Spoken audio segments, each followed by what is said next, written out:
बौद्ध विहाराच्या या ठिकाणी आज इतक्या भव्य प्रमाणामध्ये जो हा कार्यक्रम डॉक्टर बाबासाहेब आंबेडकरांच्या जयंतीच्या निमित्ताने विशेषतः गायनाचा म्हणून खरं म्हणजे गेली 3 दिवस हा कार्यक्रम चालतोय, पण आज जी पराकाष्ठा, जी भव्यता, जी दिव्यता या कार्यक्रमाला आहे, त्या दिव्य कार्यक्रमाचे आयोजक माननीय आमदार मोहनजी मते आणि त्यांचा सर्व संच, आपण सगळे जे मोठ्या संख्येने जमलात ते माननीय केदार शिंदे साहेबांचे सगळे श्रवणीय, ज्यांच्याकडे खूप मोठा कान त्यांच्या गाण्यासाठी आहे, असे सगळे श्रवण भक्त, आपल्या सर्वांना आजच्या या शुभ दिवशी मी मनापासून खूप खूप खूप शुभेच्छा देते.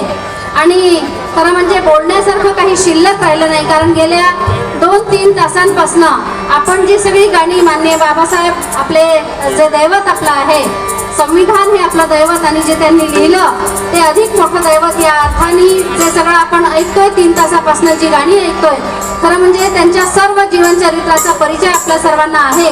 आणि त्याही पलीकडे जाऊन या गाण्यांच्या मधून जे सहज शक्य होत नसेल, कधी वाचनासाठी वेळ मिळत नसेल, कधी या गोष्टी होत असतील तरी सुद्धा या ठिकाणी बसून आपण जे सगळं ऐकताय त्या सगळ्या ऐकण्यामधून आपली देशभक्ती, आपली संविधानाची भक्ती ही पुन्हा नव्या अर्थाने जागृत होते आहे.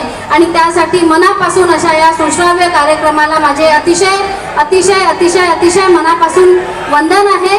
आपल्या सर्वांना आजच्या या कार्यक्रमासाठी अतिशय मनापासून शुभेच्छा.